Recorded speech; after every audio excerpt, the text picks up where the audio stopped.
Welcome to Radio Dead Air Tech Q&A. You've got questions, we've got guesses. I'm Nash, been doing Radio Dead Air for ages, been ditching that. I'm also an IT professional. With me as always, my producer, Mike Gearman, works in the IT field. If you have questions for us, send those to requests at radiodeadair.com, like it says on the screen, or you can put those in the comment section of our YouTube videos, and we can answer those for you. How you doing, Mike? Not too bad. More uptime than Twitter lately. Twitter's having, apparently there's a fire, and it was in a building where there were batteries. So, and you know, my recollection is that some person who apparently is not very smart said they didn't need rollover facilities for situations like this because nothing would ever break. Or words to that effect. I don't remember exactly what he said. Yeah. Well, let him deal with it. He made this. Let him fucking deal with this. Not our problem. Literally not our problem. Though, speaking of people who are making themselves a problem, this happened like last week, just after we did our bit. So it's been a week of this stewing. It's kind of a big week. Computex is winding down the whole week of announcements and stuff and all that. And Nvidia, hey, it's them again, made sort of, made a bit of a brouhaha by not allowing reviewers to have review drivers for the RTX 5060 in advance of the review, and they only released them the day that Computex began. So all the reviewers were going to be, yeah, it's timing that you set when you want to avoid bad reviews. Yes, before the big event. And just hilariously, just to make them look bad, Hardware on Box brought their entire review setup with them to Computex from Australia, set it up in the hotel room, and ran the benchmarking tests on the 5060 and made the video there. Just to be like, screw you. We're still getting up a day one review for this thing one way or another. But as that was coming out, I bow to their spiteful inventiveness, spitefulness. Yeah. But as that was coming out, some other news floated to the surface from Gamers Nexus, and that was they felt the need to go public with proof that Nvidia has been strong-arming them, or attempting to strong-arm them, into more favorable coverage for their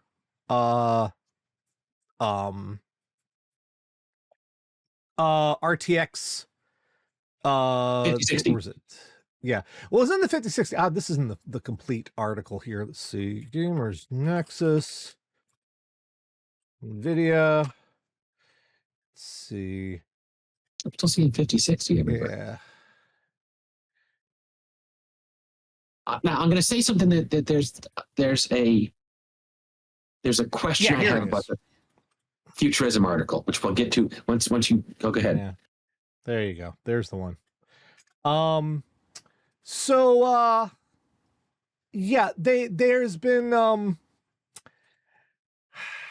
pretty much Nvidia came to Gamers Nexus and said, look, if you do not spend more time talking up DLSS 4 multi-frame generation in your reviews, we're going to restrict access to our employees so you can no longer interview them for your videos. And the reason they went there was previously Nvidia has threatened to withhold review samples, which reviewers just get around because they obtain review samples on their own. They have threatened to withhold other not like payment and stuff, which they don't care about because they get paid by their own audiences.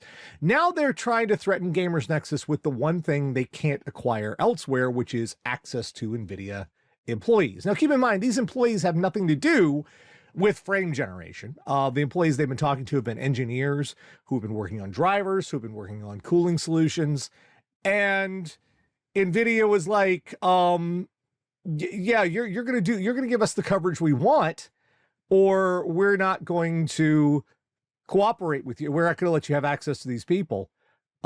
Which, yeah, it's pretty shady. Now, the comment I have about the Futurism article, the sub-headline of the Futurism article says, NVIDIA has offered certain unqualified media outlets access to drivers, which actual qualified reviewers do not have access to. Which I feel is also shade thrown on the people who did get the drivers. Like, oh, you're not good enough to get these drivers. Why did you get them? Well, because these were it may outlets, be accurate, but because these were outlets that were willing to give favorable coverage in exchange for access and drivers. That's not a qualified outlet. If they're not going to give an unbiased, honest review for their audience, if they're instead performing basically advertisement and PR for Nvidia, that's not a qualified review outlet. That is, in fact, a shill. I wouldn't call them qualified to run reviews if they're going to let the people who make the product dictate how the review goes. Okay, that's a good point. I didn't consider that. I did note that the one referenced here said, which was Gamer Star Tech. I think we might have used an article from them in the past. I don't recall.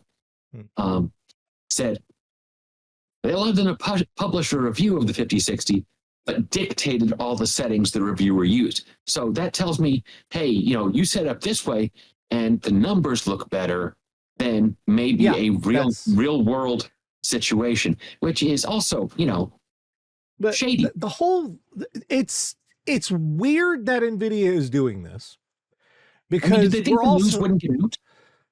Well, we're also at a point in time where Nvidia seems to care like hell, whatever, about their gaming stuff. They have put everything into this AI crap.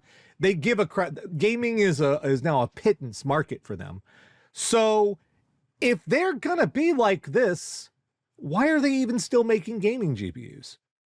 Well, okay, so I think, if you want my opinion on this, I would say that Nvidia is as aware as we are that the AI bubble is going to burst eventually. Well, even if it does, the gaming market is never going to be as big as even their data center market. And that's not even counting for AI. That's just the data center stuff. Yeah. Nvidia has been moving themselves further and further away from gaming products. Why don't they just quit? And stop putting us through all this crap. If you don't want to be making gaming products, if you want to be releasing this substandard crap, like the RTX 5060, which if you look at the reviews of it, 20% faster than the 4060, and they tried to goose the review with that multi-frame gen, which, and still only 8 gigabytes of RAM. Yeah. Why are you even bothering? You obviously don't want to be doing this. You're doing it begrudgingly. Leave. Where I was going, though, Nash, is when the AI market bubble bursts, there's going to be a lot of people looking to scrape any bit of value they can out of their existing assets. There's going to be a lot of NVIDIA business graphics stuff out there going cheap. So for a year or two there, NVIDIA is not going to have a new market because everyone will be buying used. Maybe, but that's not going to do. Again, the data center, not even counting AI, data center this big, gaming market this big. That's like it's pocket change for them. Even if the AI bubble bursts, it's still pocket change. Why are they still making GPUs for gamers? Just at this point, leave it to AMD and Nvidia. AMD and Intel, because they're making stuff that people can actually afford. It's not as super blazing ridiculous fast as Nvidia stuff, but y'all don't want to be selling it to us anyway. You obviously hate the community and the reviewers, and why are you even still here? Go away. Yeah, I agree. It's certainly not as blazing fast, but it's also not as likely to set your house on fire. Just it. I don't even get why Nvidia is so it's the aggressiveness they're calling on this market. They're strong arming reviewers. They're putting, they are a multi-billion, one of the biggest companies on the NASDAQ, and they are putting their weight on YouTube reviewers who, while they are very professional and they do good work and they are self-sustaining and they concerned about consumer reviews and whatnot, they are tiny compared to Nvidia, and Nvidia feels the need to just shove their thumb down on them. Why? Yeah, no, what's wrong with you? It is weird, and like I say, I feel it's speaking of something else going on there, but I can't say to what other than, I mean, the obvious thing is someone's power tripping, but beyond that, it's probably Jensen Huang. He is very notorious for being micromanaging and power tripping, and very much has his own ego invested in all of this, which makes it even more ridiculous. So it's what is wrong with them? What happened to them? Useless bunch of anyway. Moving on along. This has gotten a little bit of criticism. But still in the video card world. Yes, on the video. Well, it's all video card news this week. Of course it is. Next up, AMD did in fact announce their answer to both the RTX 5060 Ti and the 5060. And that's going to be their 9060 XT, which will be available in 8GB and 16GB versions, but there is no different product name. It's the 9060 XT. Yeah, you got to pay very close attention to what you're buying, or you might end up with an 8GB version. And AMD tried to say majority of gamers are still playing at 1080p and have no use for more than 8GB of memory. Most games played are esports games. We wouldn't build it if there wasn't a market for it. If 8GB isn't right for you, then there's 16GB. Same GPU, no compromise, just memory.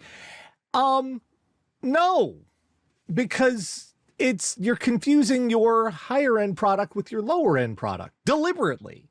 In fact, now there's a $50 difference between the 8GB and 16GB version. The 8GB version is going to be 300, big air quotes around 300, and the 16GB is going to be 350, but it's probably not going to sell for those prices. Now I will say, for $50, 8 additional gigabytes is a pretty decent deal in video card world. However, that said, are we really going to see that price? No, I mean, we're not going to see that price from the retailers because, if everyone's got to make an additional profit on it. And the other thing is, the thing to note is this is GDDR6. Yeah, it's considerably cheaper than GDDR7. So the added $50, why even bother at this point? Again, this is like, AMD, what are you doing? The goodwill you could have engendered by releasing a 9060 XT, 16GB, $300 right out of the gate, you would have destroyed Nvidia. You would have the entire. I mean, even at 325, they would have destroyed Nvidia. Yeah, even at 312, they would have had the community would have been all behind them. They would have had a lot of support for doing it. They would have taken considerable market share at that price range. But no, they had this nickel and dime crap. Everybody shooting themselves in the foot. This week, Ed Zitron, who is a wonderful guy, you should follow him on social media, check his newsletter. He wrote a newsletter this week called talking about the rise of the business idiot, which is how we have a management class that are... No, I was waiting until you finished. Yeah, they're a management class that's not trained in the business they work in, but they are trained in business. So they are more concerned with the trappings and appearances of growth and line go up than with actually how the business is run. and what the business is there to do and the very purpose of why they're there, whatever service or product they produce. And this feels a lot like that, both from Nvidia and AMD, that we have business idiots who are... Yes. Well, what I'll say about that article, I've read the entire article.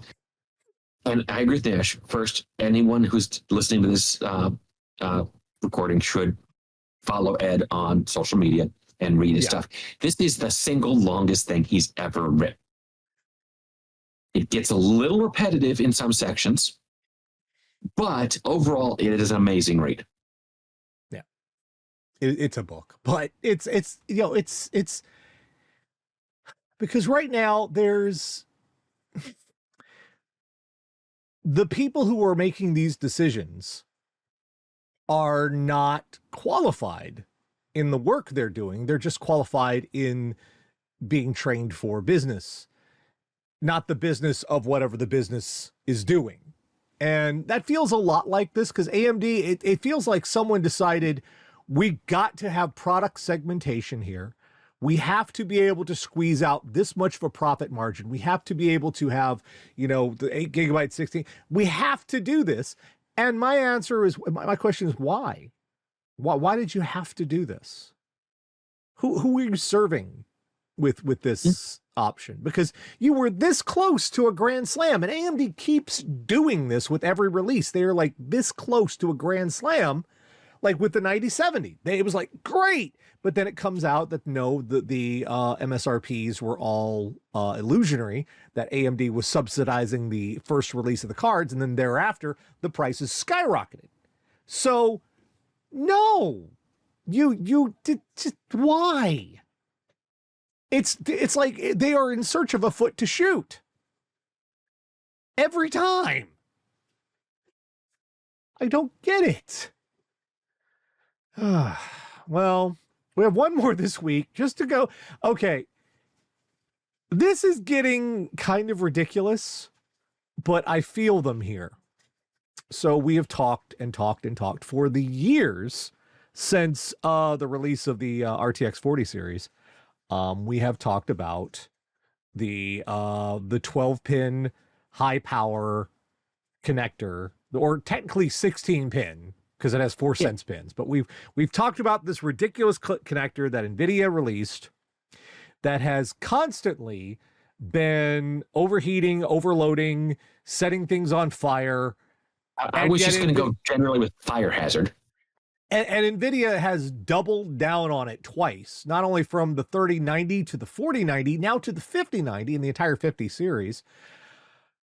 The lengths people are going to deal with, and part of the problem is the load balance on the wires. There are 6 wires that carry voltage, and the card is not properly balancing the amount of voltage per wire. So sometimes one wire can end up carrying more voltage than the wires are rated for, and they can, burn. There's nothing on the card that's regulating and balancing that load. So leave it to the community to come up with a way around it. What you're looking at right here is, this is a homebrewed solution. Those are 6 automotive fuses built into one of the 12 VH power connectors. And Nash, one thing I'm going to say about this is, as an aficionado of the original MacGyver series, I'm a little impressed. It makes perfect sense. How this works, and it does work perfectly, is due to the way the load balancing is screwing up and setting the cables on fire. If one of these cables gets too high of a load on it, then the fuse will burn. And that means the load will be imbalanced on the other wires, and those fuses will burn. Eventually, all 6 fuses will burn out, but the fuses will burn and not the hardware. Yeah. And then you just pop it open and replace the fuses.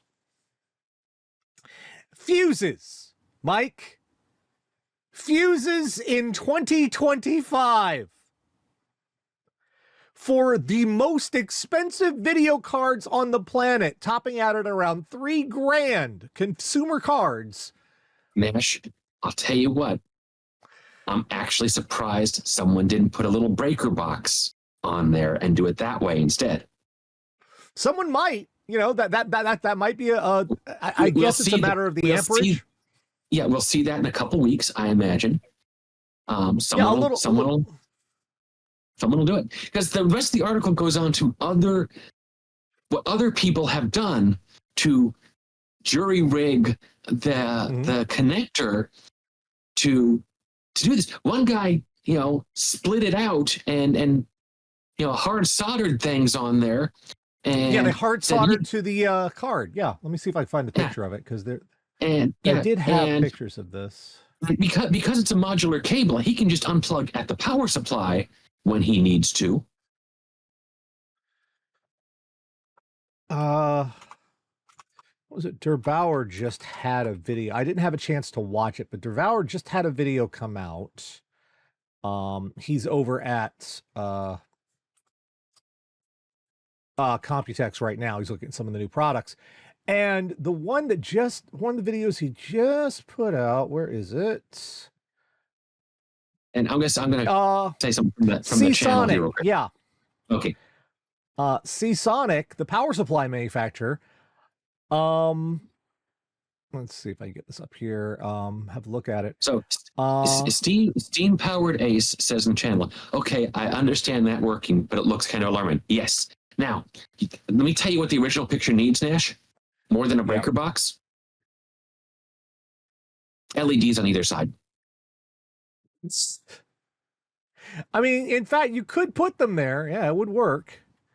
I'm trying to find out exactly how Seasonic is designing a new power supply specifically for the 12H power issue. Let me see if I can find anyone talking about the news about it. Yeah, their new, this is just came out. They're using fuses too. Oh, let me give you the link here. Oh my God. And this is a main.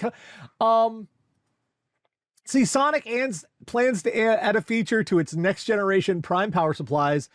Let me see how this works. No, give me here. Give it to me. A set of sensors, a microcontroller, and firmware that Seasonic plans to incorporate in its upcoming prime power supplies will all work together. So pretty much they're going to proposes two-factor protection. First up, contemporary power supplies can monitor their voltage output and current, alert PC owners of malfunction. Seasonic proposes to use special external device to tell users about the problem, as well as enable end users to monitor their connectors while using the graphic card. However, if you're not at your computer, they've added special security with sensors to measure temperature. If the temperature not currently exceeds designated thresholds, they will trigger over temperature and over current protection the power supply already has, and therefore shut the system down. They're having to redesign their damn power supplies because of this terrible connector. I want to point out that if Nvidia had just used the standard PCIe connectors and just used more of them, it would have worked fine, and now all of these companies wouldn't have to be dropping hundreds of millions of dollars into R&D to get around Nvidia's ridiculous design problem. This is like, I mean, the fuse idea though, I've got a 4080. I've never really been worried about it, but that might be a fun project, building a fuse box for my graphics card.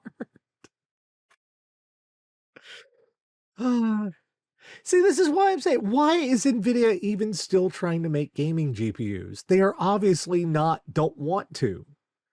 They're not in it. They're hard. And I agree with you, by the way, on the power supply. It would have been, they just said, oh, we don't want to waste, what was their excuse? They didn't want to waste the board space with the power connectors. Yeah. Now, I'm going to be honest with you, Nash. I've owned a number of computers Mm-hmm. and a number of graphics cards over the years. And I've looked at those graphics cards. And first and foremost, I've never considered that the power supply connectors were wasted space. No. But the other thing I'm going to note is in most of the graphics cards I've picked up, you've got the strip that plugs into the PCIe slot. Mm-hmm. And the power is usually opposite that. Power connector is usually opposite that, right? There's this whole short edge here, not the edge sticking out the back of the computer with all the ports, but there's a whole other short edge there, which has nothing on it. And I'm just wondering, would you have better spent the money doing a redesign and putting a power connector down there? You know what they literally could have done? They could have just used the same 24-pin power connector that goes to your motherboard. With the same wires even. Probably. It's the same gauge as the old PCIe connectors. So they could have used that same 24-pin power connector, just put it on the graphics card, and it would have worked. Routing maybe, probably okay. Yeah, it would have worked. Yeah, but anyway. Nvidia should be paying us to come up with these ideas. They should. They aren't. Nvidia ain't paying anybody but themselves. AMD, if you're listening and you need an idea for how to add more power to your board eventually, check out this idea. Intel, you've got a ways to go. All right, so now let's talk about the questions for this week. We've got a couple already, and one more came in, so that's good. Let's see. First one comes from Nick. Hi, Dr. Nick. Is hey Nash and Mike. So I decided the best way to try to save some money right now is to look at used 13th and 14th gen Intel CPUs. I thought if I went ahead with a used B660 board and kept my existing DDR4, I get a faster system to keep me going without breaking the bank. Right now I'm on 9th gen Intel CPU, so I don't have the AM4 option. Yes, I know I should have gone with Ryzen when I had the chance.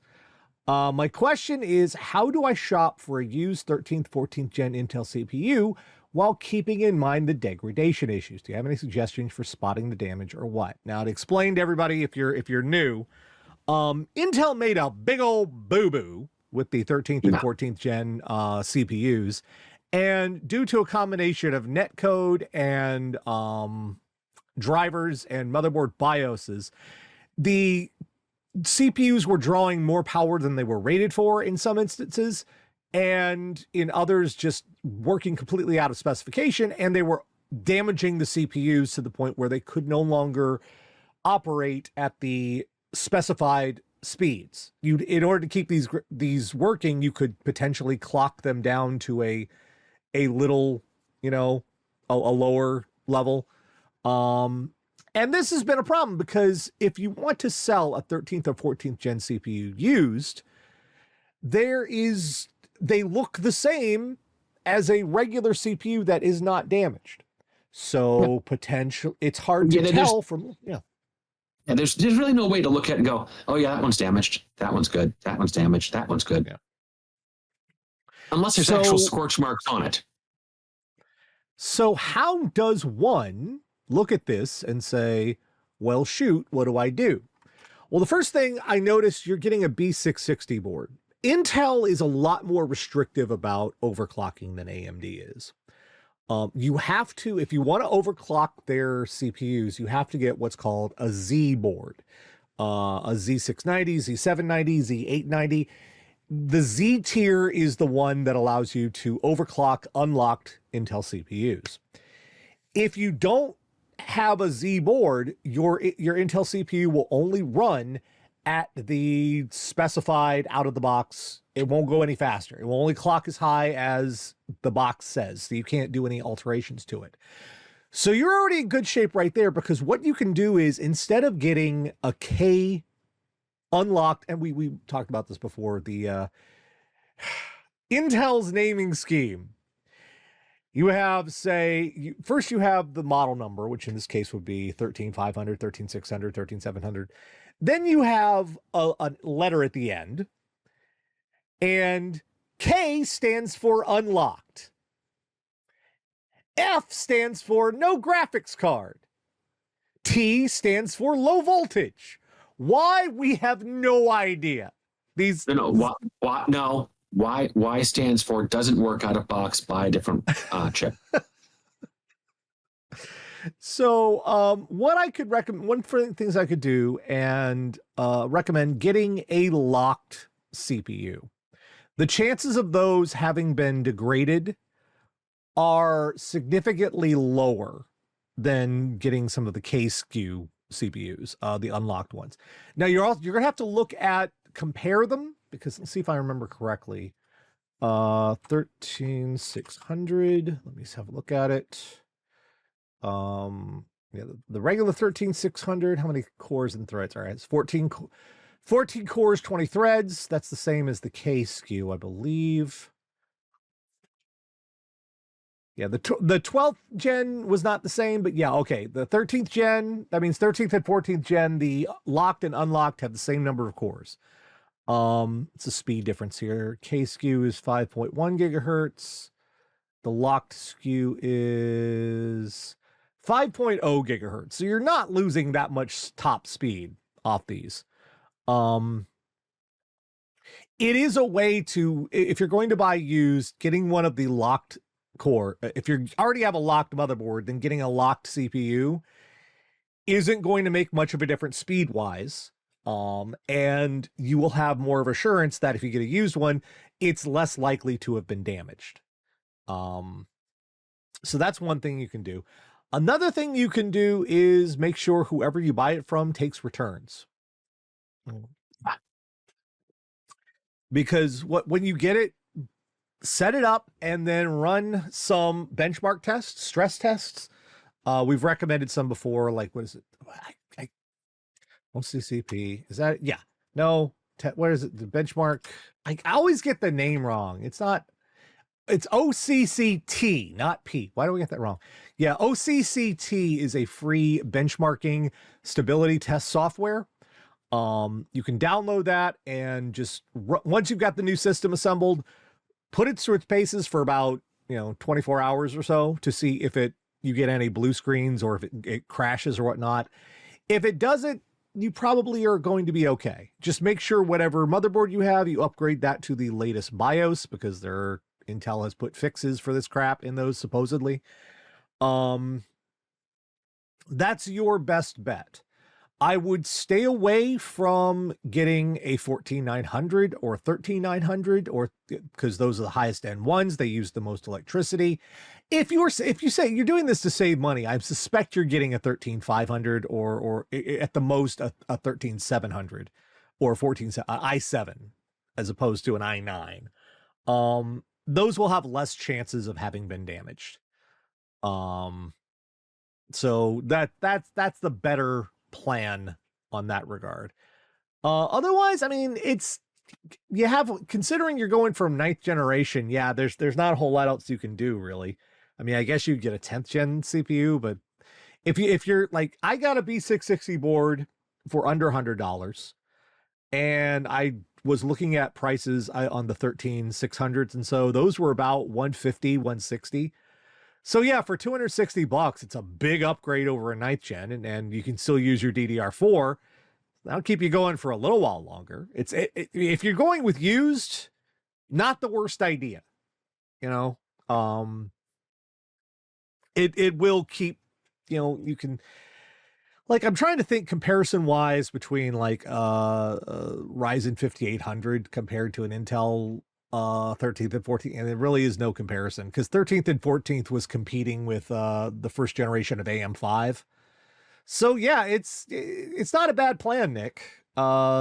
Just be careful with Rare said, we have a few 13700 in my office. We'll update in a couple years regarding how well they did with the updated BIOS. Yeah. But yeah, getting a 13700 non-K or 13600 non-K, and keep in mind the refresh to 14th gen, very low. It's honestly, if you're looking for a bargain, don't go with 14th gen. 13th gen is a better deal, because the amount of extra you'll spend even on a used 14th gen is not worth the amount of performance gain you actually get. Like, if we're going used, if we're not going bleeding edge, if we're just going to, you know, best bang for the buck, 13th gen will do it. You know, honestly, I mean, perfectly honest, you might even be able to get away with 12th gen, but if you're looking for 13th, it wouldn't hurt. The 13th, wait, can I talk tonight? What the hell? All right, next up, this is from Arnold R. Hi, Nash. Hi, Mike. Hi, Cats. I'm doing a rebuild of my system, and I shuffled some things around, but now I don't have room for my 120 millimeter front fans inside the case anymore. I wanted my AIO rad in the front to catch cool air from outside, but there's not room for the radiator and the fans together, which seems stupid, but that's how this case is built. He doesn't tell us what case it is, but I do have about 20 millimeters or so of clearance behind the front panel. So how bad would it be if I use some 15 millimeter wide fans for intake instead of 25 millimeter ones? That way I could fit everything in the way I wanted. Now what we're talking about here is, we talk about 120 millimeter, 140 millimeter, but those are the size of the square size of the fan. It's he's talking thickness here. Yeah. And in a lot of cases with a thicker fan, you're getting a thicker blade, which moves more air. So a 25 millimeter fan is going to move slightly, well, probably significantly more air than a 15 millimeter wide fan. But I think in this case, it should be probably enough for that radiator. The standard in the industry for the longest time for fan size was 25 millimeters. Everything didn't matter if it was a 120 millimeter fan, it was 25 millimeters. If it was an 80 millimeter fan, it was 25 millimeters. If it was a 200 millimeter fan, it was 25 millimeters thick.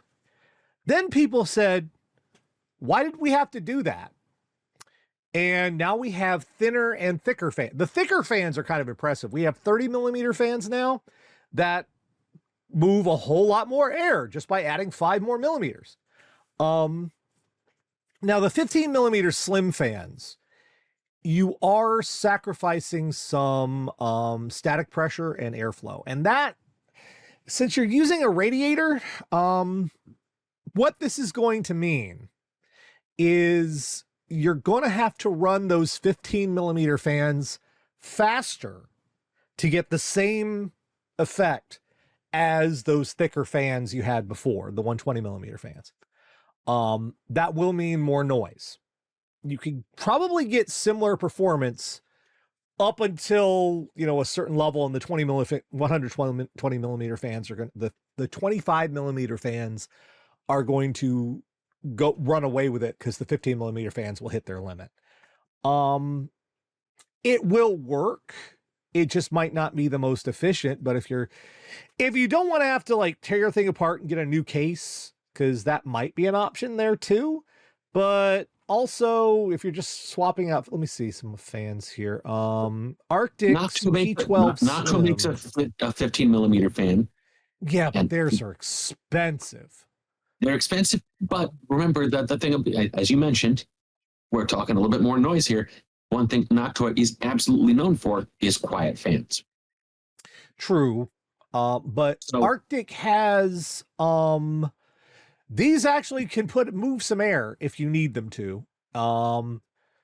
They're a little back ordered right now, so you might have to wait a few weeks to get them because they're in pretty high demand. These are Arctic's P12 Slim. There's a 3-pack of them there. They're $10 each, which all told, pretty good price for these fans. So it's $30 for 3 of them. And they run up to 2100 RPM, which means they potentially can move as much air as a thicker fan. They're just going to be louder doing it. But it will work. It will take the place of what you had before, and you can put it together. For $30, that seems like a better solution than getting an entire case, unless you could find something nice used.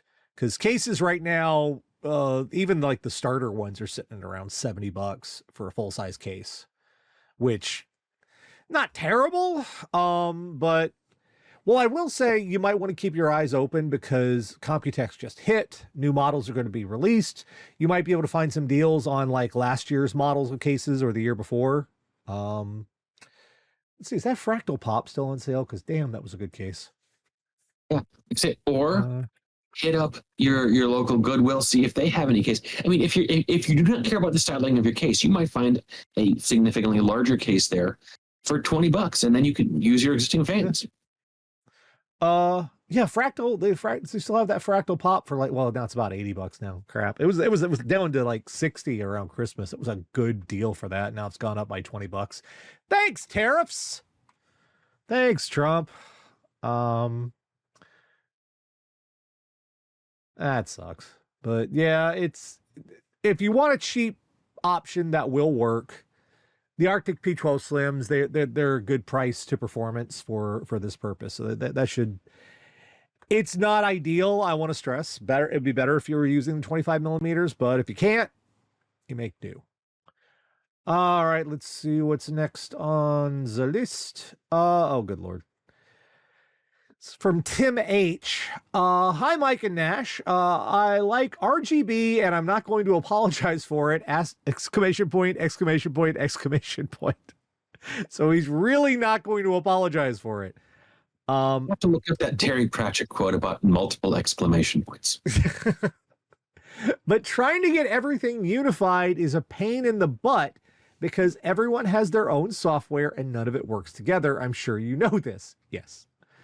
Yeah, absolutely. My question is, if I'm going to start fresh with an RGB build, whose hardware software should I go for the easiest and most unified experience? All right, I really hope you're not talking about starting fresh with a whole new computer, because that's wacky. That's wacky right there. If you're talking about, like, let's talk about cooling parts and fan controllers and whatnot. Well, let's see. Who's the memory? Memory used to be a problem here because the people who are making DDR RGB RAM had their own software, which worked with nothing else. Finally, they started to realize, you know what? Making software just for the RAM pisses everybody off. Let's work with some motherboard manufacturers. So they actually collaborated with like Asus and Gigabyte. Actually, if you're going to do this with a Gigabyte motherboard, don't. Gigabyte Fusion is the worst out-of-the-box software in the industry. Don't. If you care about RGB, do not get Gigabyte. Do not. Anyway, let's see. G-Skill. He says that as I look at my system tray and go, yep, that says Gigabyte Control Center. It's terrible. I mean, the hardware is fine. It's just their RGB stuff sucks. Yeah, it's not great.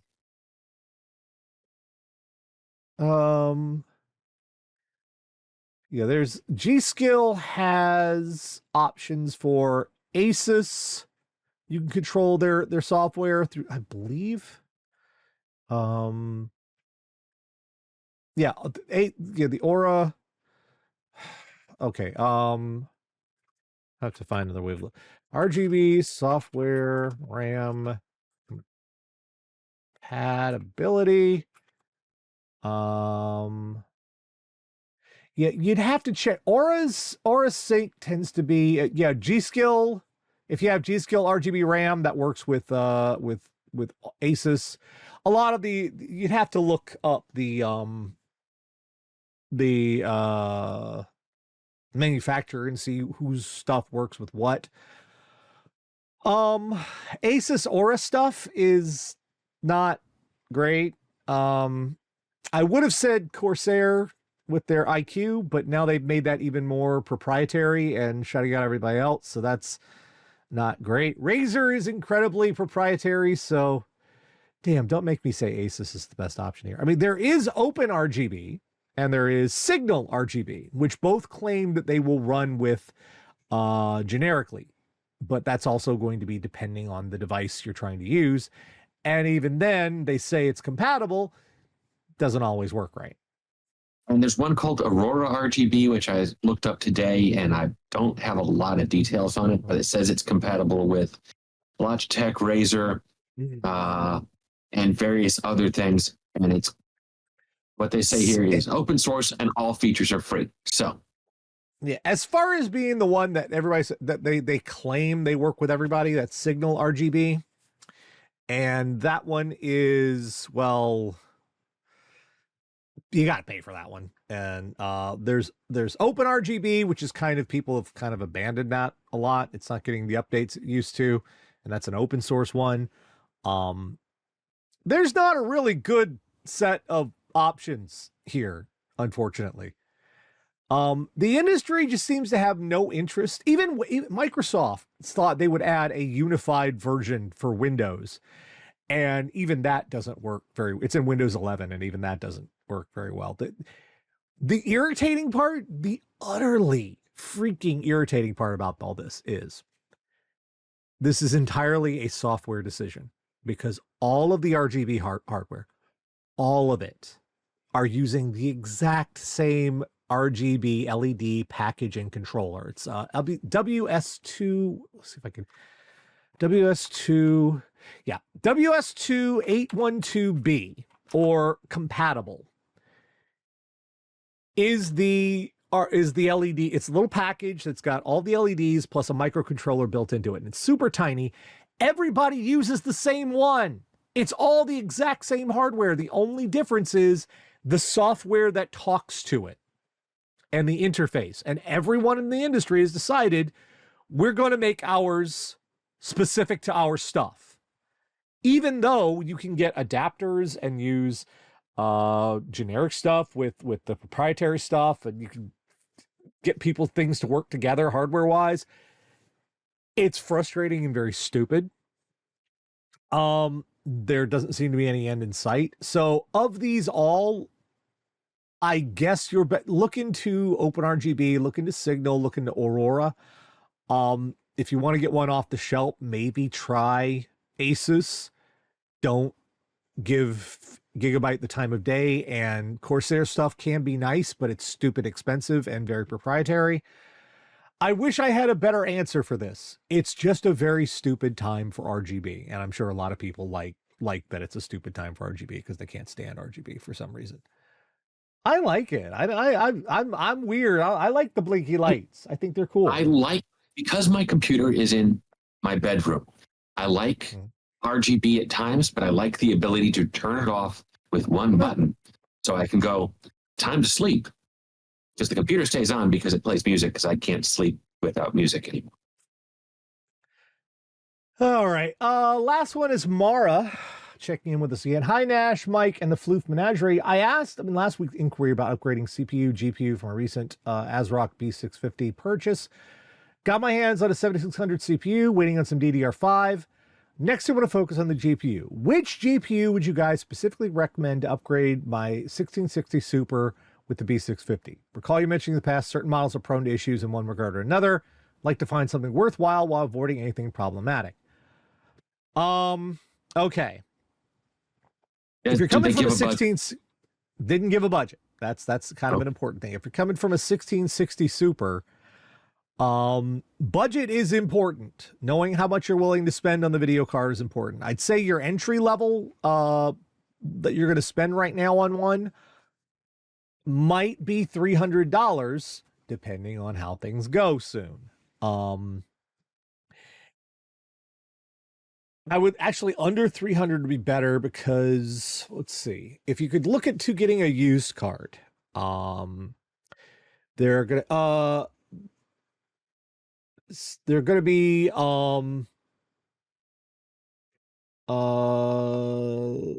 probably some B4 not B4 RTX 4060s used are going to come up soon as what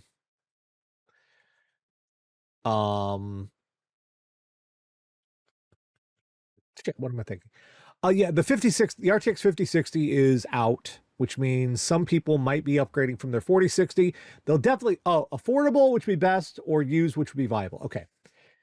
Used 3060 12 gigabyte. It's a nice card. It's a little bit older now, but it has some extra RAM. It can handle some things. Not the ideal option, probably as far back a generation as you should go, But an RTX 3060 12 gig, let's see what that's looking like on eBay right now. Oof. Let's see. Let's buy it now. Prices, come on. Sort of shipping lowest first. Let's see. Nothing that says read description or yeah. Let's see. Okay, let's see. 250 for a 3060 12 gig Ventus model. That's not bad. So yeah, you could that's a pretty decent price for those. It's a little bit older, but it is fairly solid. It has some extra VRAM, so you get a little bit extra utility out of it. AMD side of things, let's see if the 6700X, the RX 6700, how's that looking right now? Price wise, I've noticed that everything in here says read description means the shit's broken. Parts only. No. I need to find one of those reads descriptions. I just want to verify this. The RX 6700 XT 12 gig is also going for about 250, 270 bucks. That's a good one. That's also 12 gigabytes, same price range. I'd actually say the 6700 XT 12 gig is going to be a little bit faster than 3060. So there's a good option as well. If you're looking for something brand new, well, the RTX, I mean, not the RTX, the RX 9060, 16 gigabyte is going to be 350 bucks, allegedly, when it comes out. When is it coming out? RX 9060 release date. When is it coming out? June 5th. Okay, so what you're gonna need to do on June 5th, if you want to try and get one for the $350 price, and I would not buy it at more than $350. It's just wasting your money. If you want to get one for $350, you're going to have to plant yourself on June 5th. You're either going to have to try and snipe one online or actually go in person. If you have a micro center in your area, go to the micro center. You might have a good chance of getting one there. For $350, it's going to have 16 gigs of RAM, and it's going to be a pretty about 3/4 as powerful as the 9070, somewhere around there. Half to 3/4 as powerful as the 9070. That's not a bad deal. But that's going to launch on June 5th, and people are going to rush to grab it because it's such a good deal. Otherwise, let's see, what's the 7700 looking like right now? Can't we hear? 7700 is